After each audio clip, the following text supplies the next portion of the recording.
Salut tout le monde, bienvenue sur cette deuxième vidéo du visa du coup. Le jour J est arrivé, tenue vestimentaire correcte exigée. Parce que d'une, on représente la France et de deux, on postule quand même pour un stage assez prestigieux. Parce que vous verrez, je vous dis rien, je vous en dis pas plus, mais vous verrez qu'à la lecture du sigle MIT sur votre DS 2019, eh ben, ça provoque quand même des réactions assez étonnantes chez le personnel administratif de l'ambassade. Comment va se passer cette journée? Si vous êtes comme moi et que vous venez de la province, que Paris c'est pas trop votre tasse de thé, je vous conseille de prévoir 2 à 3 heures d'avance. Alors ça peut paraître énorme, mais en fait ça va être très vite. Il suffit que vous lopiez un métro, que vous plantiez de station, que votre TGV ait du retard, que vous vous perdiez dans Paris. Oui, parce que c'est possible de se perdre dans Paris. Moi je suis sorti à la station métro, je me rappelle plus du nom par contre, j'aurais dû regarder.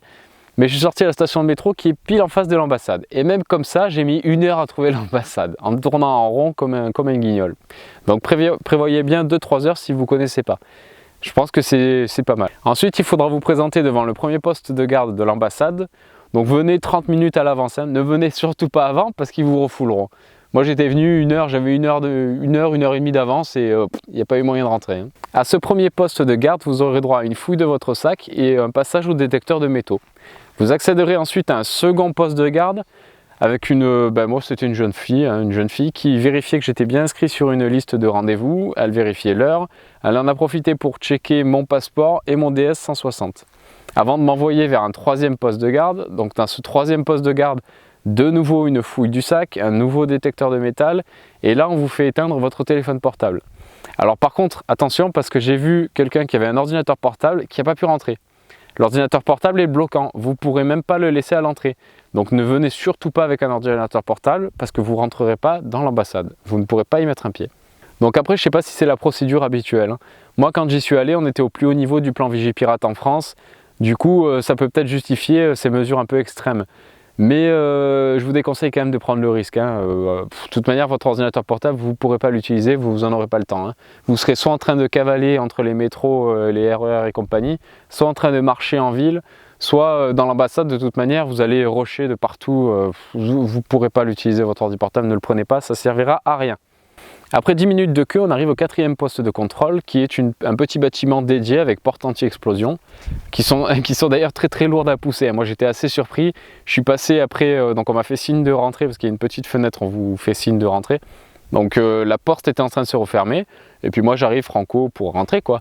Sauf que la porte, je l'ai prise à un bras, la porte m'a repoussé. Elles sont vraiment très lourdes, donc allez-y à 2 mains et vous laissez pas surprendre parce qu'elle va vous casser le bras en deux. Elles sont vraiment très dures. Donc on rentre là-dedans et de nouveau, rebelote, une fouille un peu plus minutieuse. Alors là on vous vide carrément votre sac, on vous sort tout, on regarde un peu ce que vous avez. On vous tend une petite caissette là, vous savez style les caissettes qu'il y a dans les aéroports là pour mettre les clés, des choses comme ça là. Donc on vous tend une petite caissette dans laquelle vous allez mettre votre téléphone portable, on revérifie qu'il est bien éteint, les clés, tous les objets métalliques, on vous fait enlever les ceintures, on vous fait enlever le pantalon si vous avez un bouton qui est un peu trop gros, on vous fait enlever les colliers, les bagues, tout, on vous fait tout enlever. Il vous repasse un détecteur de métal manuel et vous repassez en plus dans un détecteur de métal mais portique ce coup-ci. Donc vous passez là-dedans, il vous donne, une fois que vous avez passé le portique, il vous donne un petit badge en carton que vous mettez autour du cou et en fait qui est le numéro de la caissette pour que vous puissiez récupérer vos affaires au retour. Et puis vous grimpez un escalier et puis ça y est, vous rentrez dans l'ambassade. Donc l'ambassade qui a de nouveau une porte anti-explosion, qui sont quand même assez impressionnantes. Ah oui, un petit détail aussi, si vous avez de la nourriture ou des boissons, pensez à tout manger et tout boire avant de rentrer dans ce petit bâtiment dédié à la fouille, parce qu'ils vous feront tout jeter. Ils vous feront tout jeter. De toute manière, vous le verrez quand vous ferez la queue, les 10 minutes, un quart d'heure de queue avant de rentrer dans le petit bâtiment. Vous verrez qu'il y a une espèce d'étagère là à l'entrée, une petite armoire. Et il y a, je sais pas moi, quand je suis passé, il y avait une 50aine de bouteilles d'eau quoi. Donc en fait les Américains leur font jeter les bouteilles d'eau à l'entrée quoi. Voilà, donc vous n'aurez pas de boisson, vous n'aurez rien dans l'ambassade. Par contre, il y aura des distributeurs de coca, des machins comme ça. Donc vous ne craignez pas de mourir déshydraté, il y a ce qu'il faut dans l'ambassade. Alors une fois en possession de votre tour de cou magique, vous êtes invité à rentrer dans l'ambassade. Donc vous rentrez dans l'ambassade, c'est beau, c'est grand, il y a des portraits de John Kerry et de Barack Obama de partout. C'est beau, c'est grand, oui, mais il y a beaucoup de monde. Il y a énormément de monde, c'est un peu le bordel d'ailleurs. Il y a des guichets un peu partout, des panneaux, bon, on est un peu perdu quand on rentre là-dedans. Et il y a plus d'une centaine de personnes hein, qui attendent pour des démarches administratives, tout comme vous. Et donc le DS 7002, il est indispensable si vous faites une demande de visa J1 interne. Donc comment on sait si c'est interne ou student? Interne, student, ça dépend en fait du sponsoring de votre laboratoire.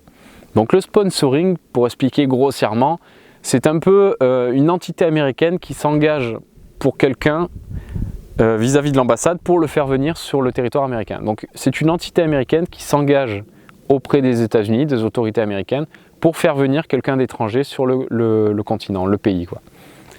Et donc en fait, en fonction du type de sponsoring, il faudra un student ou interne. Interne, ça correspond plus au format stage.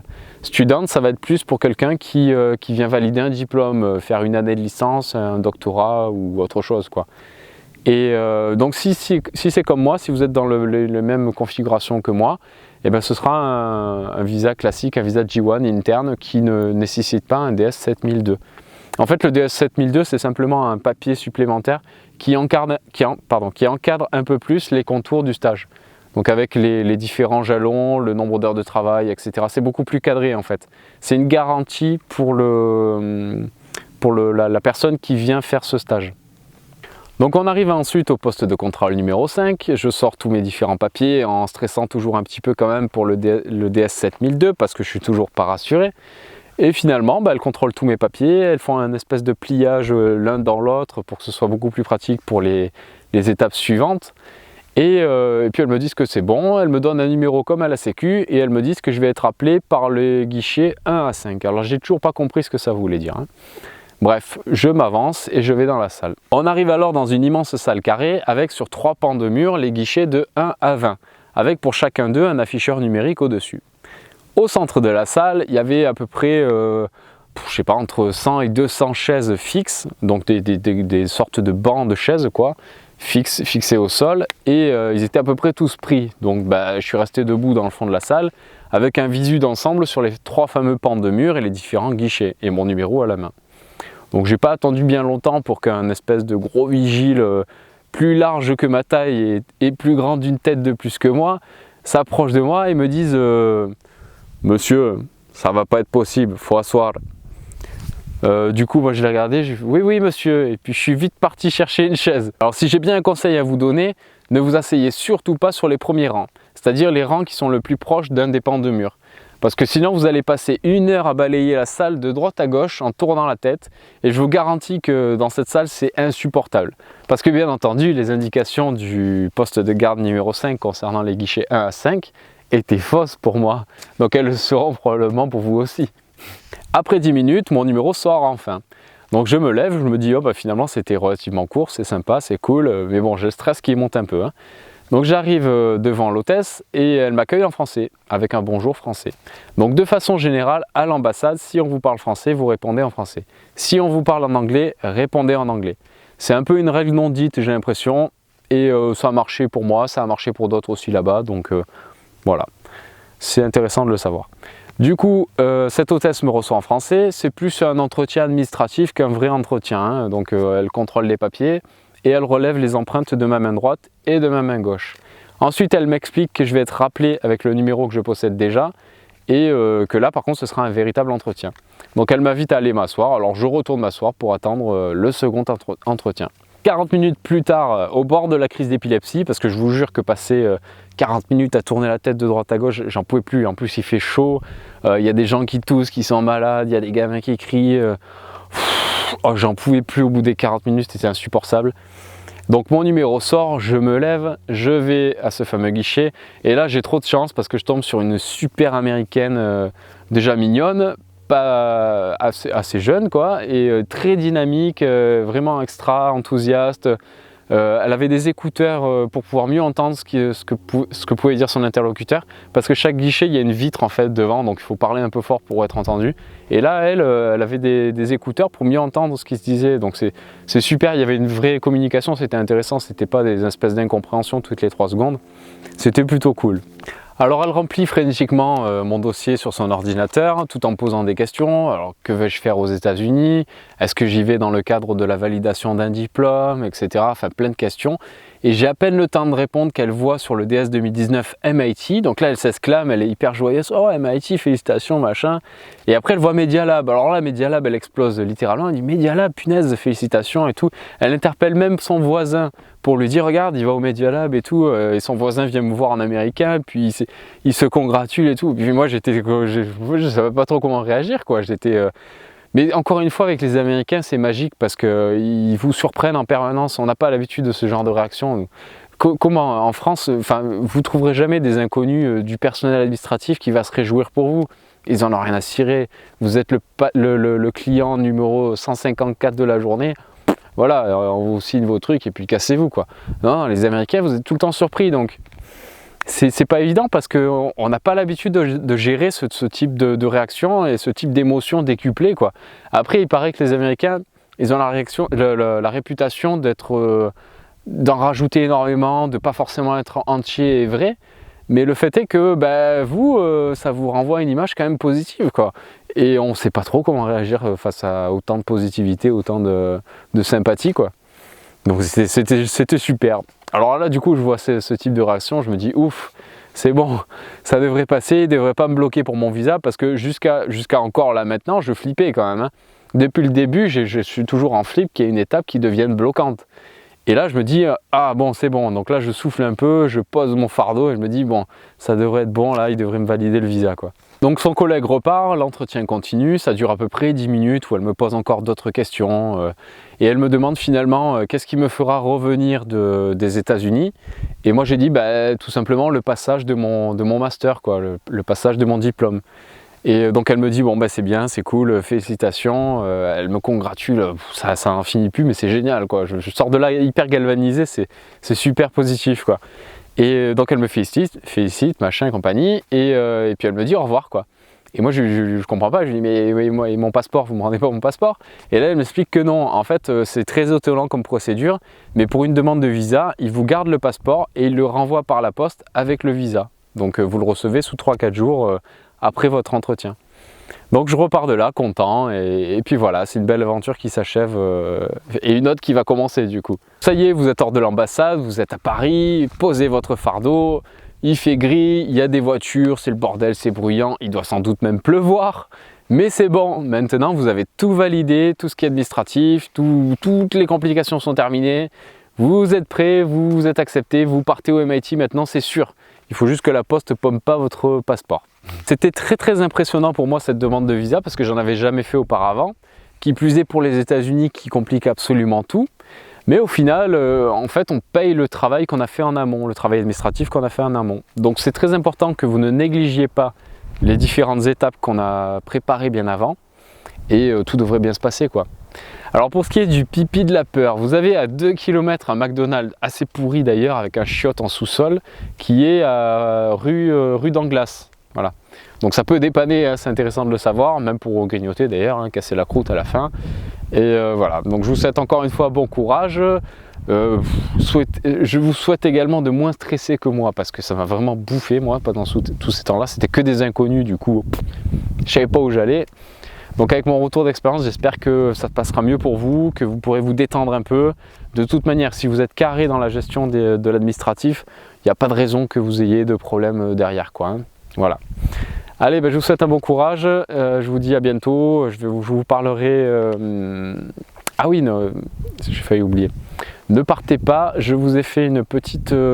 comment dire, une petite vidéo de présentation du prochain format de faire un stage au MIT, parce que du coup maintenant je pars à lundi à Boston, le 24, et donc le format va changer. Je pourrais plus trop vous faire des... Enfin c'est pas que je pourrais pas, c'est que je prendrai pas le temps de le faire en fait, de vous faire des vidéos bien écrites comme ça, bien structurées, avec un trépied posé et compagnie. Donc ce sera plus de la caméra embarquée, mais je vais vous laisser le petit extrait que j'ai tourné en venant jusqu'ici là dans la montagne pour vous tourner ça, dans lequel je vous expliquerai un peu ce qu'on va faire, quoi, ce que ça va devenir. Voilà, allez, à bientôt, ciao, et restez. Alors j'en profite que l'aller est un peu chiant pour aller jusqu'au point de tournage des derniers épisodes de faire un stage au MIT. J'espère d'ailleurs que je ne vais pas me faire éclater par un sanglier parce qu'on est en pleine période de chasse et là je suis dans la campagne. Bon, normalement il ne devrait pas y avoir de chasseurs, mais bon, les sangliers sont un peu tendus en ce moment. Du coup, bon, on va croiser les doigts. Hein.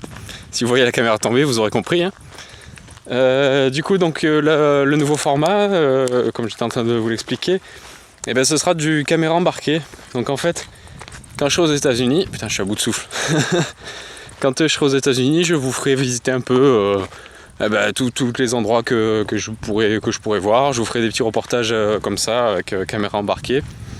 Et ce sera du live. Hein. Ce sera moins préparé comme j'ai pu le faire jusqu'à présent avec des textes écrits. Hein. C'était dans le but de rien oublier, que ce soit le plus clair possible.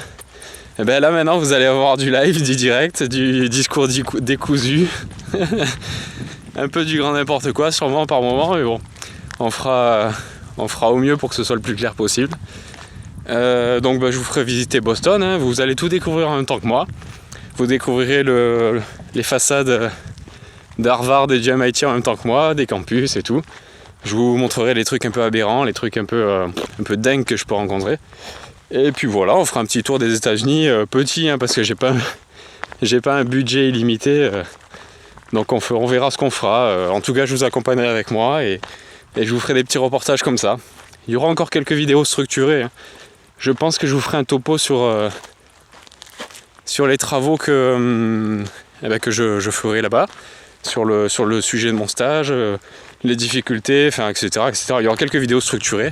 Mais la plupart, ce sera une compilation de petites vidéos comme celle-là. Voilà. Donc j'espère que ça vous plaira. J'espère que vous prendrez plaisir à me suivre. Quand je serai là-bas à Boston, j'ai trouvé un logement. Je vous ferai d'ailleurs une vidéo sur le logement qui sera un peu structuré aussi. J'arrête pas de parler de structure depuis tout à l'heure, mais bon. Bref, et donc quand je serai là-bas, j'aurai un vélo. Donc j'espère que mon cardio va remonter un peu. Parce que là, je sais pas si vous l'entendez, mais je suis en train de gravir la montagne en vous parlant et en tenant ma caméra à bout de bras. Et ben, c'est un peu compliqué. Voilà. Bon, je vous dis à tout à l'heure. Hein. Je grimpe et puis j'allume la caméra, je pose le trépied et je vous fais les 2 dernières vidéos concernant le visa. Voilà.